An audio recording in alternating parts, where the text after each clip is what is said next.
Hey everyone, welcome back to Engelbard Gaming. A couple of weeks ago I did my video on 11 facts you maybe didn't know about the Sega CD. In case you missed it, it's linked in the description below. I mentioned in that video that it recorded so much footage for it that I really needed to make a second video, and this is it. I'll be giving you a longer look at a bunch of Sega CD games that were not FMV games, since despite the system's reputation, it had lots of quote-unquote real games. This video is not a comprehensive or complete list of every game ever made for the system. I'm just going to talk about some that I feel especially deserve it for one reason or another. And believe it or not, we're going to look at 76 total games in this episode. If I left out your favorite game, sorry. I'm going to start with a very special section of the video featuring a lot of Japanese-only releases that I think people would love to see translated. After that, I'm going to move on to the games that we did get here in the West, or games that were playable without knowing Japanese, and then I'm going to break everything down by genre. So that's it for the intro. Let's get on with it.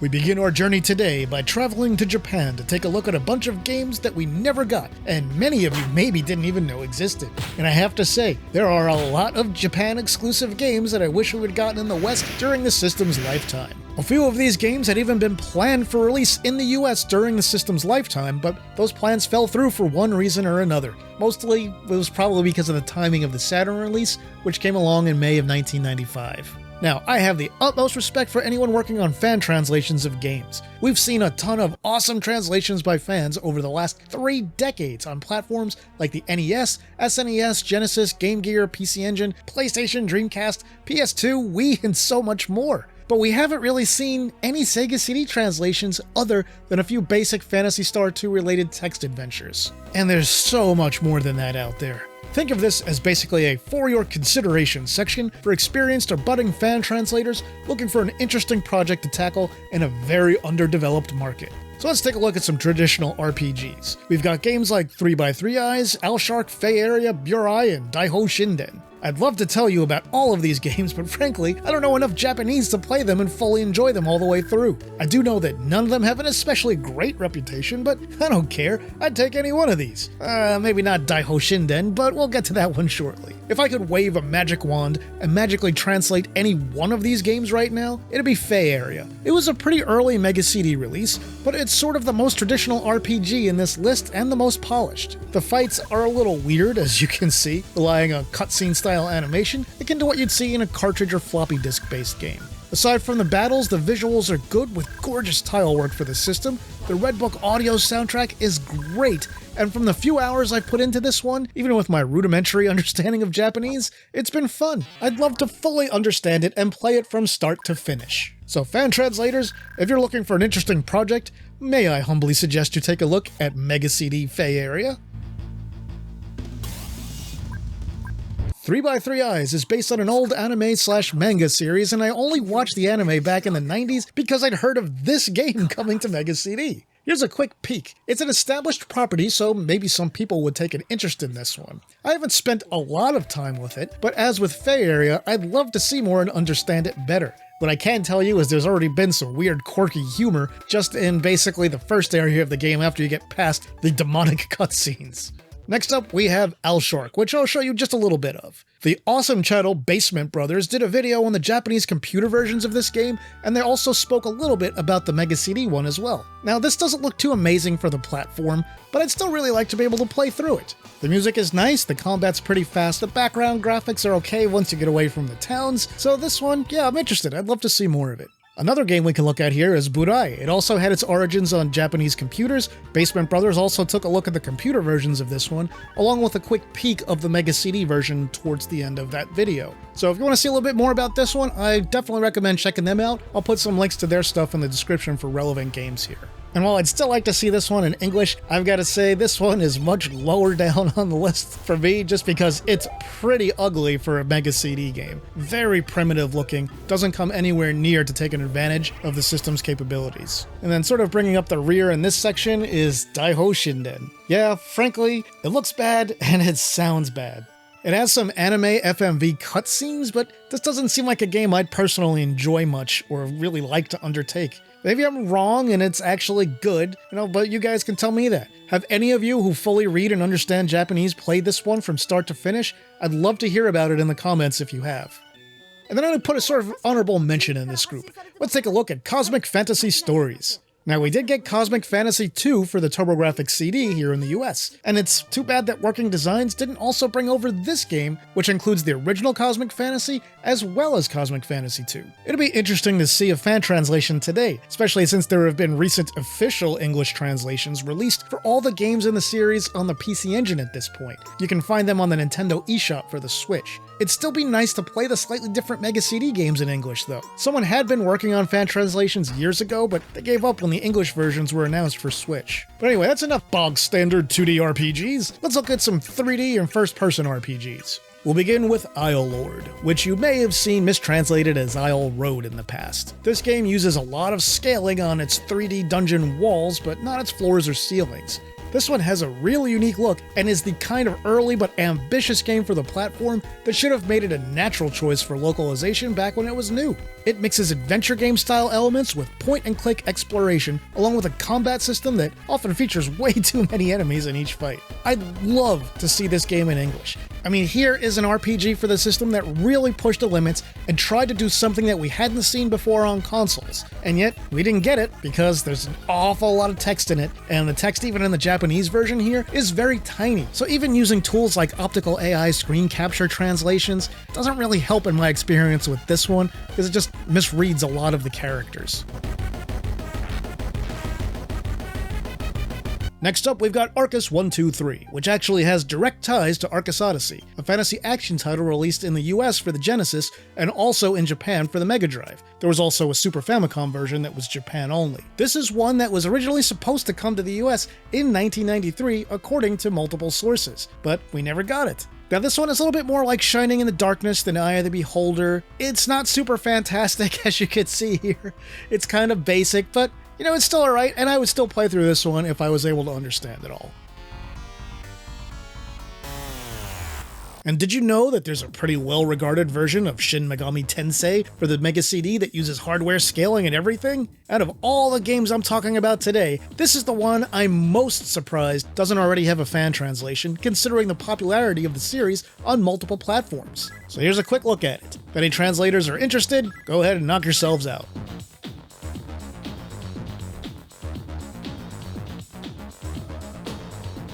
But wait, there's more! Here's Deathbringer, the Night of Darkness, which was released also for the PC Engine CD. Now, neither the Mega CD version nor the PC Engine version has an official release or a fan translation as of this video. And looking at this one, it's a lot rougher than Arcus 123. It's another tier down the list, but, I would still like to see it. It's not terrible. I played it for a while and it seems like it's alright.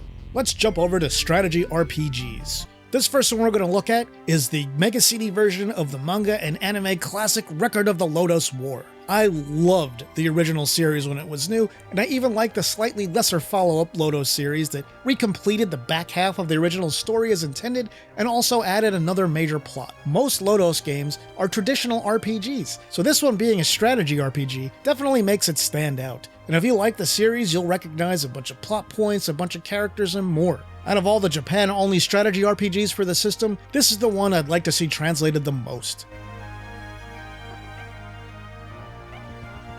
Next up, this is Arslan Senki, which is sort of Shining Force-ish in the gameplay department, but pretty much very simplified. It's also based on an OVA, or that's original video animation for you non-anime fans out there, that we've even received here in English. So who knows? Maybe there might be some interest in bringing this game to the English-speaking audience. As you can see, it looks and sounds pretty nice if nothing else. Gameplay-wise, it seems alright.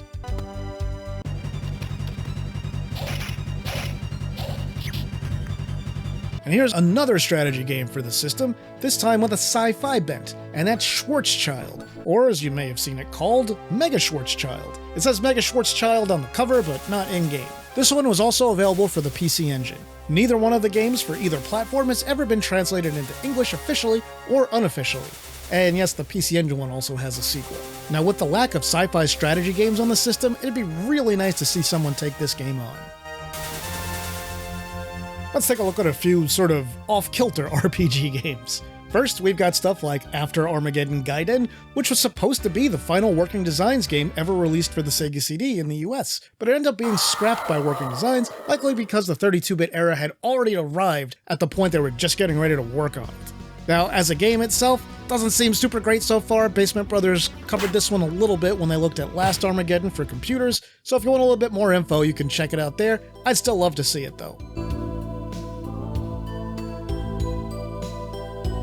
Another weird one is Cyberpunk RPG Illusion City, which has a translation available for its MSX Turbo R version, but there's no translation for the Mega CD game as I record this. This Cyberpunk RPG really shows its MSX origins, and Microcabin sure did love low frame rates and tile-based quote-unquote scrolling on all their old games, no matter what platform they made them for. Now this one may be kinda ugly, but story-wise at least it's pretty interesting from what I played of it.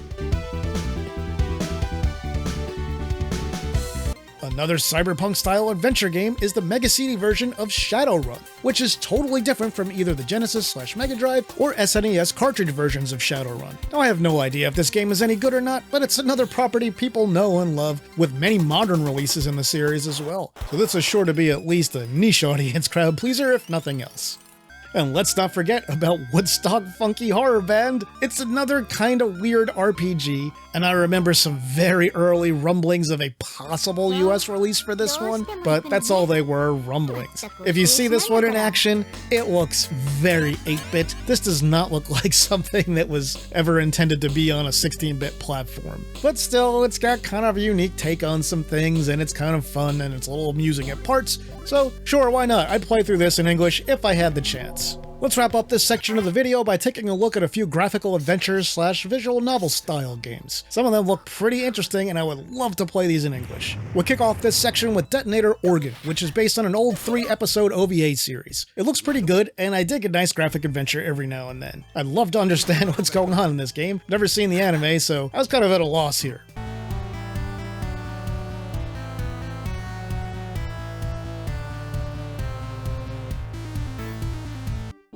Silky Lip is an adventure game with a more RPG-ish style look and feel, and it has a pretty good reputation. I only messed with it for maybe like an hour or so, but from what I played, it's something I definitely would like to see more of and maybe play all the way through. So sure, I'd love to see this in English.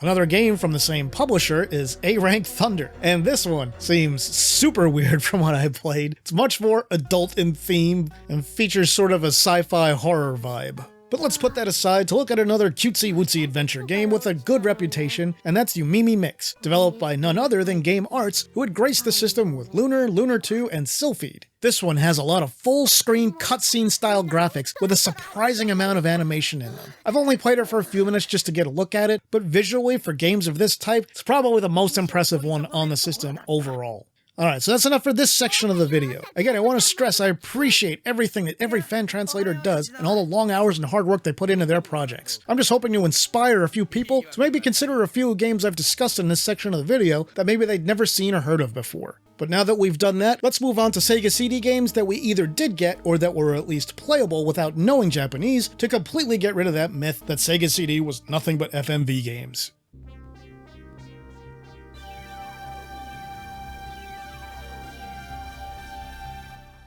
You might think from what people say on the internet that there's hardly any games for the Sega CD that made use of its much vaunted hardware scaling capabilities. If you think that, well, you're wrong! Aside from a bunch of the Japanese games we just saw that made pretty decent use of the effects, here are some of the Western releases that used them. Again, this isn't a comprehensive video. I'm showing you most of what's out there and worth looking at, not absolutely everything. Now, I covered most of these in the Sega CD 11 Facts video from a couple of weeks ago, so feel free to skip this section if you saw that one just recently. For those sticking around, I'm going to breeze through this a little bit faster than last time. Games like Batman Returns set the standard, and it has some of the smoothest and best looking scaling on the system. Batman and Robin, released later, wasn't anywhere near as good, but it's still alright and included some nice original animation from the mid-90s animated series. Core Design Soulstar may be the most impressive scaling game on the system, really calling to mind Sega's own Galaxy Force 2, despite not looking as good as that amazing title. Soulstar also has epic, awesome music.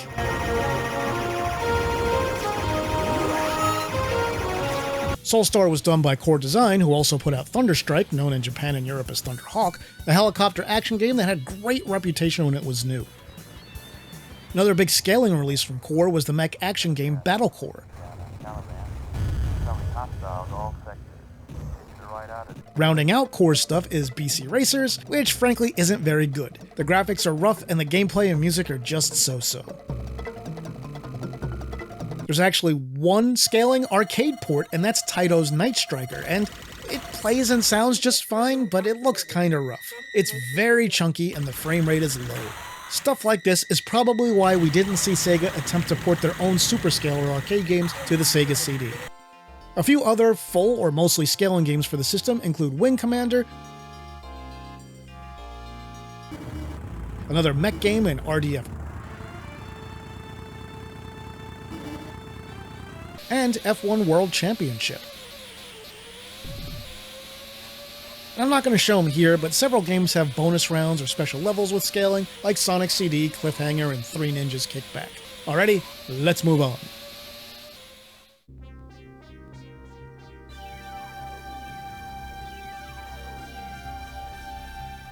Next up, let's take a look at some action games for the platform. Terminator CD is a great game for the system that's radically different from the cartridge version of the Terminator. It also has one of the best soundtracks for the system. Tommy Tallarico is credited, but these days, who knows for sure if he wrote it all himself or not.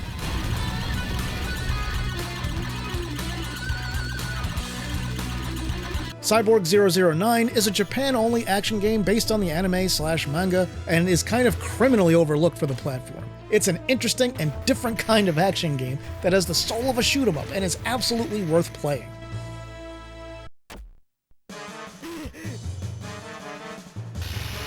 Another Japanese-only release is the side-scrolling mech action game Devastator. This Wolf Team production is pretty good, and it's a shame we never got it in the US. It won't change your life or anything, but it's a fun action game.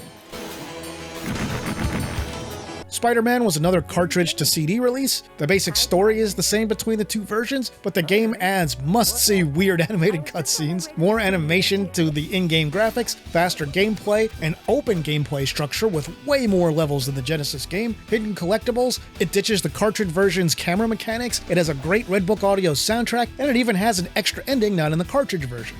If you never played this because you thought it was the same as the Genesis version, it's not. Give it a try.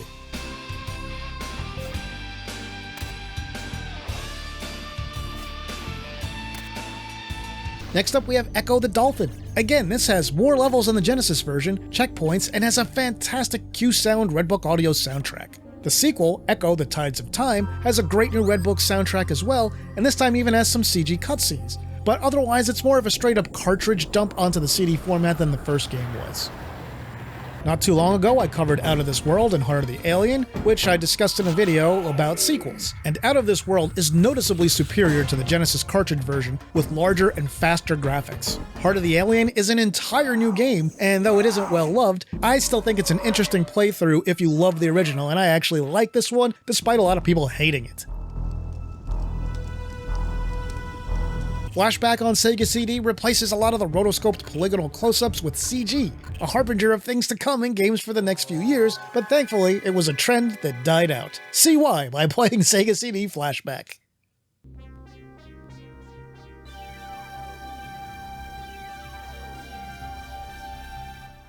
Next up, we have some mascot-style action platformers on the system. Sonic CD is, of course, the most well-known and well-loved of the bunch. I won't waste time showing you a bunch of that game since you've already seen it most likely. Wonder Dog was an okay release from JVC. It played sort of like a mix between Mario and Sonic. Imagine always having Mario with his fireball abilities, but you can also control how high they bounce. Also imagine it has that weirdo early 90s European platformer visual aesthetic. Wonder Dog's alright. In the US, Flake only came out on Sega CD. There was also a cartridge version in Europe that looks mostly the same. However, the CD version has a few extra levels, fancier cutscenes, and has a great Red Book Audio version of the soundtrack. Wild Woody is a Sega CD exclusive where you play as a pencil in kind of a strange action platformer. Is it good? Most people probably won't enjoy it, honestly. It's not exactly refined, but you never know. Maybe something about it will click with you and you'll enjoy it. Give it a try. A few more cartridge-to-CD games include Chuck Rock 1 and 2. Chuck Rock, I've never been a fan of the original. Your attack range stinks, and I always thought the game was kind of ugly. Chuck Rock 2 is, I think, a much better game that solves many of the problems of the original, but it's still got that kind of ugly visual aesthetic that we'd see in a few other European games of the era. Hey, it has some cool effects and is more colorful than Chuck Rock at least. For both of these games, they pretty much just add some cutscenes and CD music to the cartridge originals.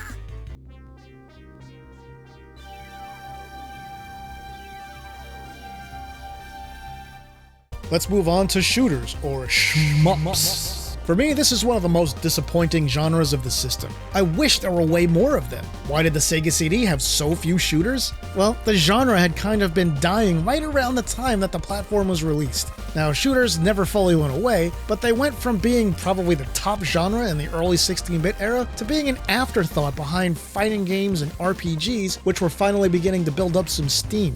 Anyway, we still have a few shooters. We've got Solfe's here, which is basically the same as the cartridge version with cutscenes and a much better Red Book audio soundtrack. It also came with the original Sega CD Model 1 here in the US, along with Sherlock Holmes Consulting Detective, the 4-in-1 Arcade Classics disc, not 5 that came later, as well as a CD plus G sampler disc. Some people didn't like that I didn't mention the CD plus G capabilities in the facts video, so here's a quick little shout out to them. Next up, let's look at Android Assault, also known as Barry Arm in Japan. This is pretty much the only original standard side-scrolling spaceship shooter on the platform. Thankfully, it's a good one. This game has a great soundtrack, some really impressive visuals with some awesome effects, and tight gameplay. It is absolutely worth checking out if you've never played it. Lords of Thunder, probably better known for its PC Engine Super CD incarnation, also found its way to a US Sega CD release. While overall I like this game, it's a bit of a pushover. The colors take a little hit from the turbo version, but it's still a solid shooter for the system with a lot of weapon variety. Maybe I'll do a complete game comparison with the turbo version soon.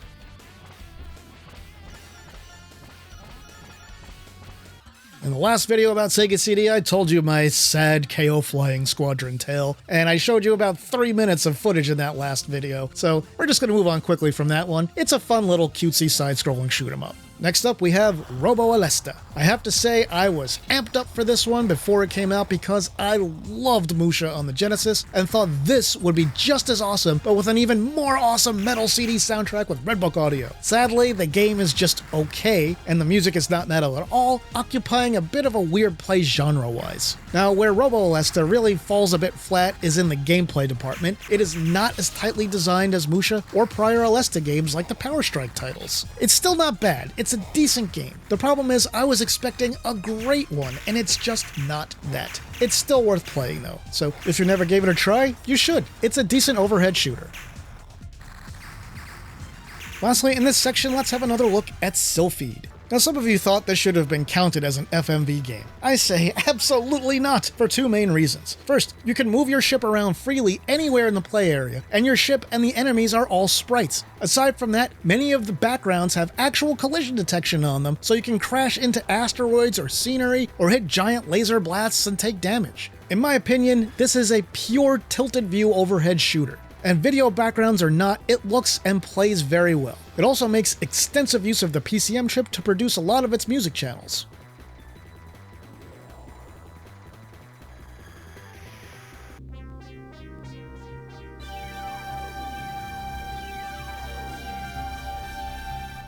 Alright, if there's one genre that the CD format should have been a natural fit for, it was RPGs. You already saw a bunch of the Japanese games, and now I'll briefly talk about the ones we saw in the US. First up, here's Lunar the Silver Star, which was brought to us by Working Designs. This is the first Lunar title ever released for any platform. It's a little rough around the edges, the graphics are a bit dull, and the character designs and pixel art are somewhat on the simple side. Story-wise, it's a charming tale, and that's what inspired so many people to fall in love with it. The music in this version is also great. I said in the last video that this is still my favorite version of Lunar, despite its many remakes, and I'll tell you why very quickly. It has much better music than the other versions of the game. I prefer the combat in this one and love how easy it is to run away. I like the structure of the game better and prefer the random encounters to the ones that you can see on the map and more.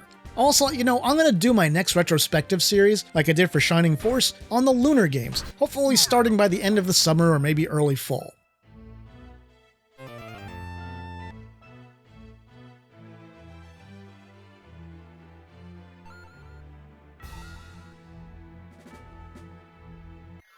Now, I also said Lunar 2 is my favorite JRPG on any Sega system. It's actually one of my favorite games of all time, and I had a few people that were surprised in the comments asking why I like this one more than the original. Now, I'm going to cover that all in the retrospective, but I love the story in Lunar 2. The music is absolutely fantastic. It's got one of my favorite JRPG soundtracks ever. The combat system is vastly improved, except for running away, which they made much worse. The pixel art tiles and sprites are vastly improved on the original, as are the animated cutscene character designs and animation. I also prefer the original Sega CD version to the remakes, which, while they added some content, messed with the story and made some elements of the gameplay worse. So yeah, I love this game, and I'll talk more about why in the future. Alright, let's speed this up a little bit again. So here's Vey, or as they say in-game, Vi. Yes, I know it's pronounced that way, but I always hated it. We all called it Vey before it came out, after it was announced, so I'm gonna keep doing it. What can I say? I'm a rebel. Anyway, this one is kind of generic and simple. It's okay in just about every way. The graphics are okay, the music is okay, the combat is okay, the cutscenes are okay. There's nothing great about it, but it's a fun enough game to play through, and if you like old 16-bit RPGs in general, you'll probably enjoy a playthrough of this one.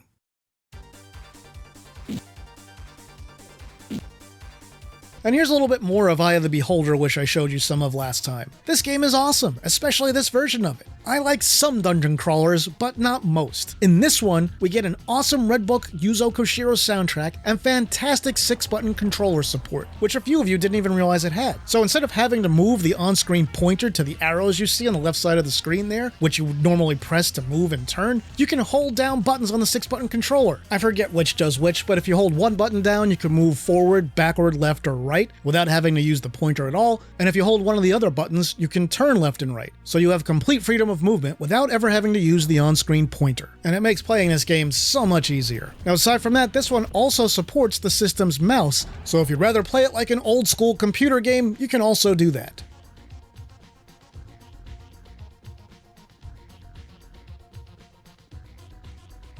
We also have another dungeon crawler we got in the West, and that's Dungeon Master 2 Skull Keep. I played the original Dungeon Master on the Amiga back in the day, and I liked it. This one is kind of archaic in some ways compared to Eye of the Beholder. If you're a diehard genre fan, this may still be your thing. If you don't particularly like dungeon crawlers, this one will not change your mind. If you're gonna play only one of these two games on Sega CD, make it Eye of the Beholder. And the last thing I'm going to throw in here is Dungeon Explorer, a newer entry in the series that began life on the PC Engine and had a sequel on PC Engine CD. There's also a Super Famicom follow-up called Crystal Beans, if you didn't know. Now, these games are basically like Gauntlet with a little bit of story, and they're all pretty good. The Sega CD one isn't the best in the series, but it still does a decent job with the formula. If you missed this one when it was new, you still might be interested in it today. If you like the Turbo/PCE/Super Famicom games, you might like this one too, so go ahead, give it a try.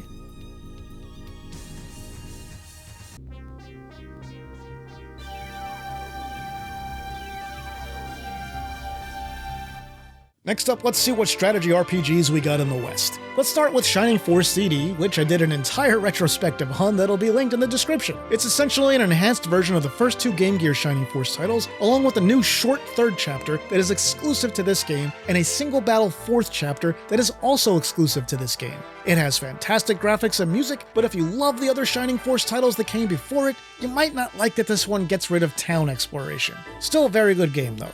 And then here's Dark Wizard. When I first tried this game when it was new, I kinda hated it. I forced myself to play it one summer and then I grew to love it. This is the only game in my life that I ever sat down with a pen and paper to take notes on because there was so much key information that you got from towns and there was just no way you could remember it all. Visually, the core game is pretty simple. Now the music is absolutely fantastic and the gameplay is really strong in this one once you get going. It has much more of a computer than console vibe, especially with its hexagon map, but that's alright. If you lock in, you'll probably really enjoy this one if you love the genre. Try it out, give it a chance, just make sure you keep the cheesy animations turned off, they're terrible.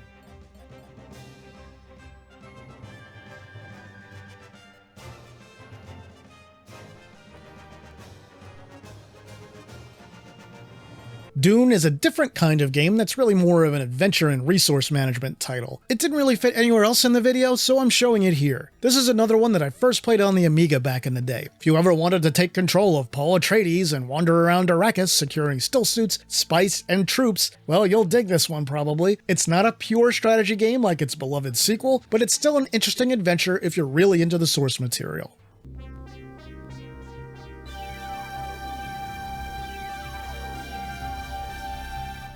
Let's move on to fighting games, and it's a bit surprising that as big as fighting games were at the time that the Sega CD didn't end up with more of them. First, here's Black Hole Assault, sort of a follow-up to Heavy Nova that ditched the side-view action scenes and dove fully into the one-on-one robot action. Some of the music and cutscenes are interesting, but it's not a good game, and this one was really early.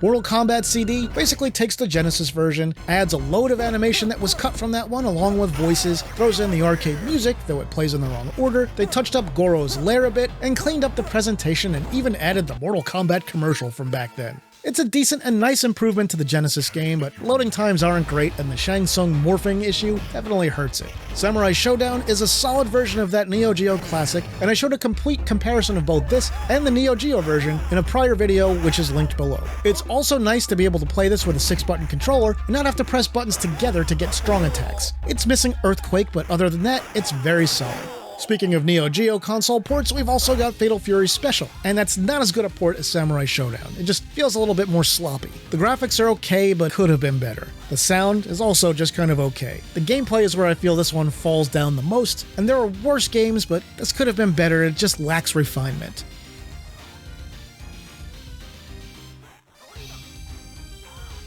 Brutal Paws of Fury. Here's a game I don't like on any platform. It's kind of ugly, and I've never been able to have any fun with it. Again, I know I don't speak for everyone, so if you enjoyed it, hey, that's great. If you've never played it before, I encourage you to give it a try and see if it's for you. For me, though, it's a hard pass on every platform. I find the gameplay and graphics extremely unappealing. Finally, for fighting games, we have Eternal Champions Challenge from the Dark Side. While the original Genesis Eternal Champions was pretty impressive visually, especially with regard to the size of its characters, I didn't think it was a very good fighting game. The play mechanics just felt rough and unrefined. It was also a bit limited in scope, with only 9 playable characters plus just 1 boss. Now that's more playable characters than the original release of Street Fighter II, but less than some of the big fighters that were available at the time of the Eternal Champions cartridge release. Meanwhile, Sega CD Eternal Champions features 13 characters available from the start, along with a whopping 9 secret characters, including everyone's favorite Crispy the Chicken. It's better than the cartridge version, but it's still not a great game. Now this one does have a ton of stuff in it and lots of ways to finish opponents off very brutally. If you've never seen any of the death scenes in this one, you might want to check out some other YouTube videos that show those.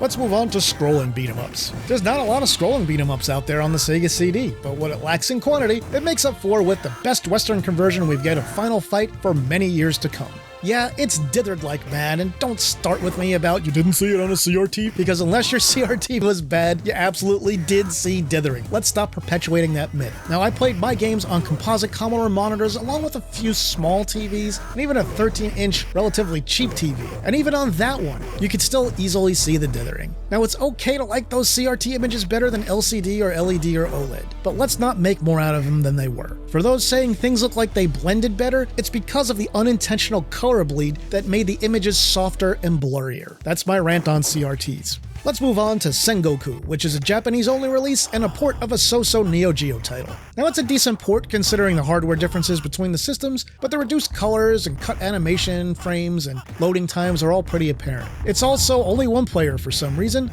and it does at least have an arranged Red Book audio soundtrack.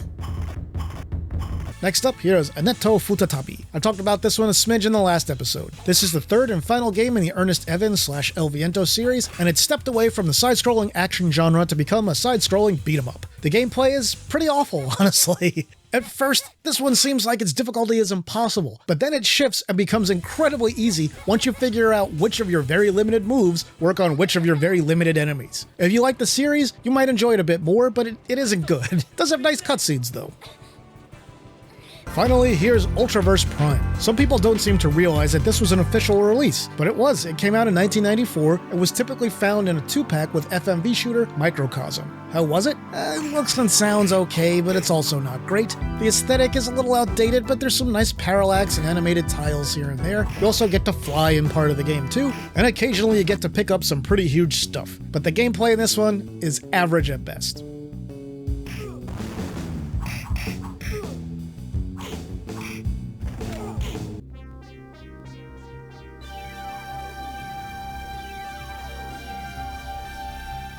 Next, let's step into the point-and-click style stuff that we'd call visual novel games or adventure games here today. The Sega CD version of The Secret of Monkey Island is really nice, and the first version of the game I ever played and completed. It's got great music throughout and looks pretty nice too. It's probably not the best way to play it anymore, but it's still definitely not the worst. So you might want to check this one out, especially if you're a big Sega fan and you missed out on this back in the day. The Adventures of Willy Beamish is another point-and-click style adventure. This one is filled with speech as well. Now, it's not my favorite, but if you're a fan of the genre, you might be interested. Personally, I find this one insufferably boring. Now, this was published by Sierra Online and developed by Dynamics. Why do I mention that? Well, because we've got another game from the same developer and publisher, which was the very different Rise of the Dragon. This is another adventure title with a time limit gimmick, and because it's Sierra, you can do things that literally make it impossible to finish the game without even realizing it. If you want to try it out, I'd say make sure you have a guide ready. You're clean. Go on in. Next up, let's talk about the big one, Konami's Snatcher. This game has a reputation for being awesome, and I'm here today to tell you that, well, it is. It's a great adventure/visual novel style game that mixes a bunch of sci-fi subgenres together. It has some Konami in-jokes, great music, a compelling story, and it never ceases to be interesting. It also has a few action scenes you can play either with a gamepad or Konami's Justifier light gun.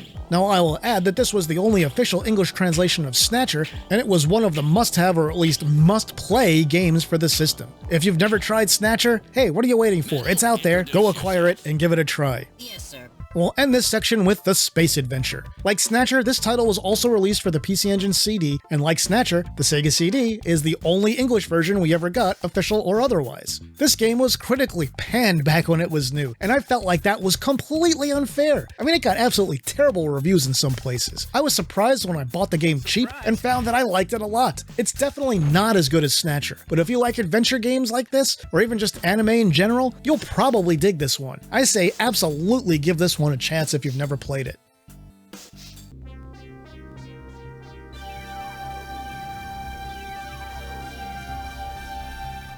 For our final section of the video today, let's take a look at a few genre-defying titles. First up, we have Revengers of Vengeance. In Japan, this was known as Battle Fantasy. It's, well, kind of a weird one. It blends RPGs with fighting games and vertical shooters. Does it do any of the genres very well? Nah, not really. But it's still kind of fun, and you have a bunch of different stories you can go through. If you've made your way through the other English language RPGs, you might get a kick out of this one if you've never played it. Just go in expecting a B or maybe even a C tier title, and you'll be fine. Another weirdo game, and the last one we'll look at today for the Sega CD, is Panic, also known in Japan as Switch. It's sort of a point-and-click puzzle/adventure game with lots of just funny, weird things that happen. It's definitely out of the ordinary, and if you like the occasional bizarre game, well, this one might be right up your alley.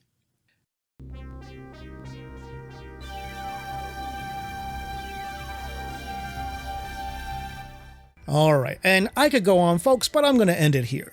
There's lots of other games I didn't mention. Like I told you, this was not a comprehensive look at Sega CD games, just a bunch that I felt were worth talking about for one reason or another. Believe it or not, we looked at 76 games in this episode.